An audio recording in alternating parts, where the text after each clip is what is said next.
Olá pessoal, boa tarde, tudo bem?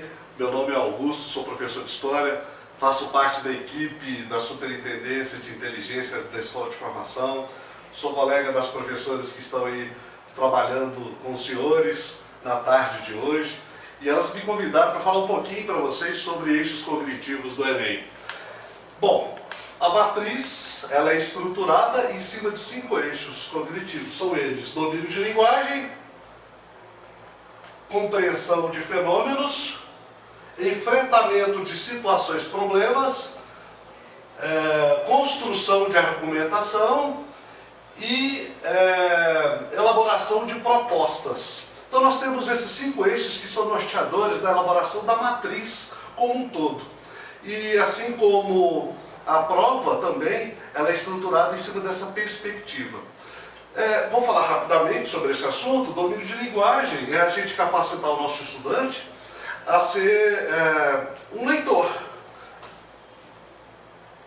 possibilitar ele a linguagem específica do nosso componente curricular e a apropriação dessa linguagem. E saber também que o professor de matemática, que os outros professores trabalham com outras linguagens que também devem ser apropriadas por esses estudantes. Então, quando fala de domínio de linguagem, é esse domínio da linguagem matemática, artística, historiográfica, cartográfica, enfim, as linguagens todas que são aprendidas, cada uma dentro do seu componente curricular. Compreensão de fenômenos, dentro dessa perspectiva de um olhar mais complexo também sobre a realidade, saber que por trás de um determinado acontecimento existem várias explicações, e aí é onde entra a importância de cada disciplina para tratar de um determinado objeto de conhecimento. A situação problema é compreender aquilo que é colocado em uma determinada questão para que ele possa se posicionar e, a partir do entendimento disso, construir argumentação consistente. E para isso é necessário muita leitura, é necessário toda essa experiência em sala de aula de vivência, de leitura, de apropriação e tudo mais, até que ele possa também se posicionar para resolver esse problema que é colocado, mediante a estudo, a apropriação e a própria construção argumentativa. Para facilitar um pouco o trabalho nosso de professores, e facilitar o entendimento de como que a gente pode fazer isso dentro de sala de aula, eu vou utilizar um professor de filosofia que também trabalhou bastante sobre filosofia da educação, pensou bastante em educação nos anos 70, nos anos 80. Esse professor chama-se Juvenal Arduini.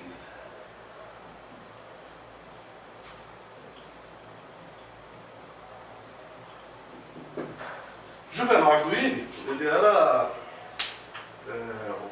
padre e durante a ditadura militar ele desenvolveu vários trabalhos com a juventude, principalmente envolvimento em relação a questões culturais, e ele discutiu muito a educação naquela época em que em pouco se falava sobre educação e sobre questões relacionadas à reflexão, um olhar crítico sobre a realidade. E ele fala o seguinte, fazendo uma crítica inclusive àquele momento. Ele vai dizer que a maior capacidade e aquilo que nos torna ser humanos, evidentemente, é uma característica que nós temos, que é a criticidade. E ele vai dar alguns caminhos para a gente pensar nessa criticidade e a gente pensar também como que a gente pode trabalhar dentro da nossa disciplina nessa perspectiva que ele aponta. Ele fala o seguinte, sem criticidade, o ser humano tem a sua inteligência,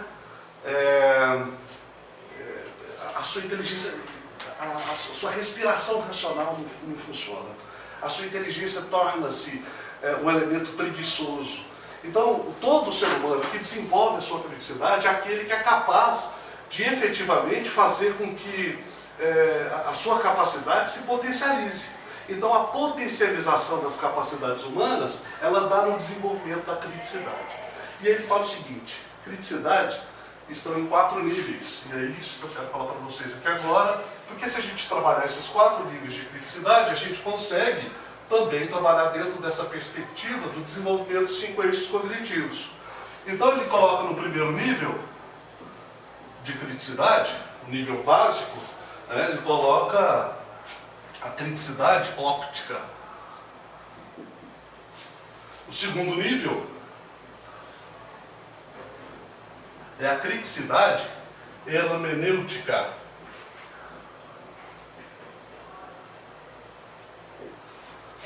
O terceiro nível é a criticidade cairológica.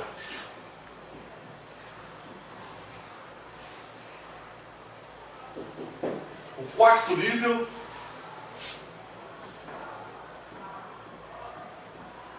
é a criticidade praxeológica.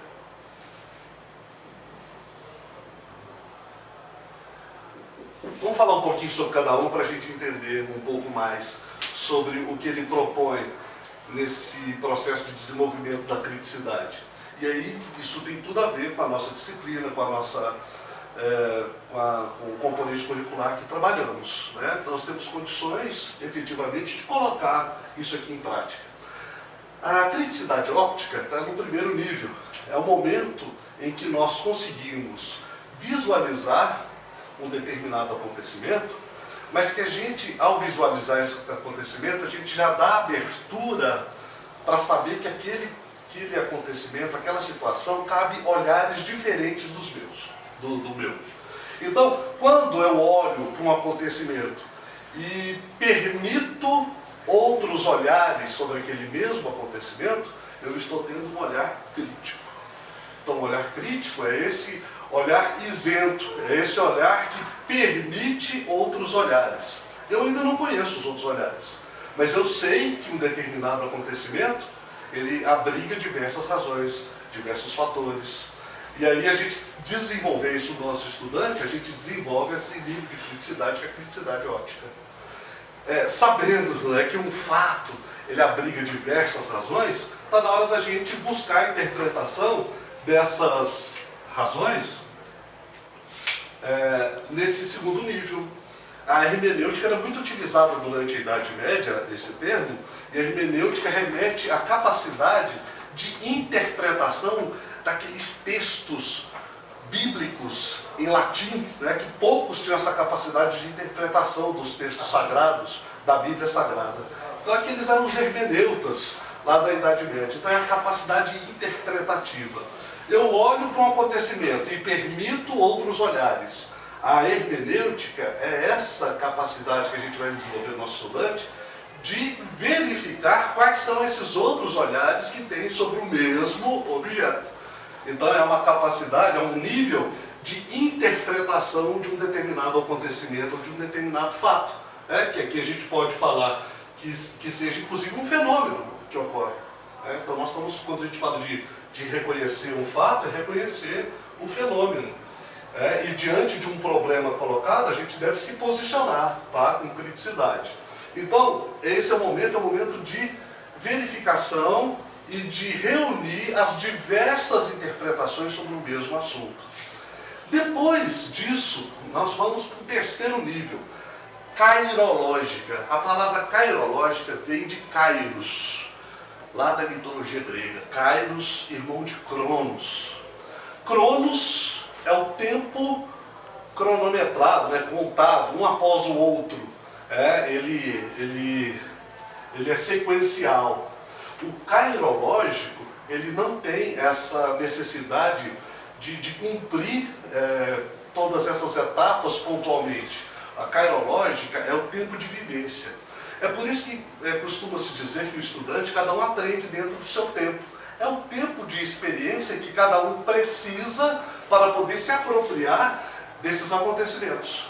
Então, às vezes, alguém consegue já se apropriar desse assunto com 2, 3, 4, 5 leituras sobre o assunto, e outros precisam de investigar um pouco mais. Então, isso não importa, mas nós temos que desenvolver essa capacidade do estudante de apropriação.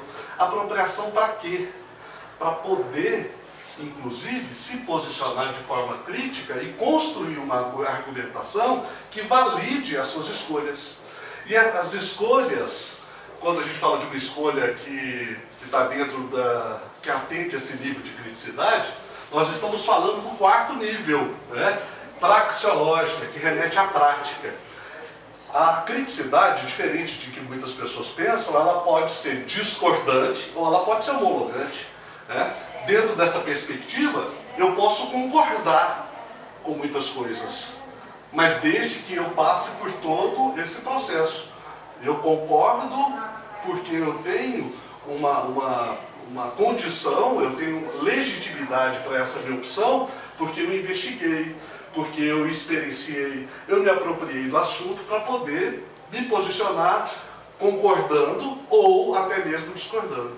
Isso é muito importante, porque hoje, inclusive, nós vemos no nosso meio esse esvaziamento, né, dos discursos, dos posicionamentos das pessoas diante das coisas, dos fenômenos que nós vemos no nosso dia a dia, que são fenômenos políticos, fenômenos sociais, fenômenos econômicos, e as pessoas elas se posicionam de forma bastante superficial, ou reproduzindo aquilo que ela ouviu deste ou daquela pessoa.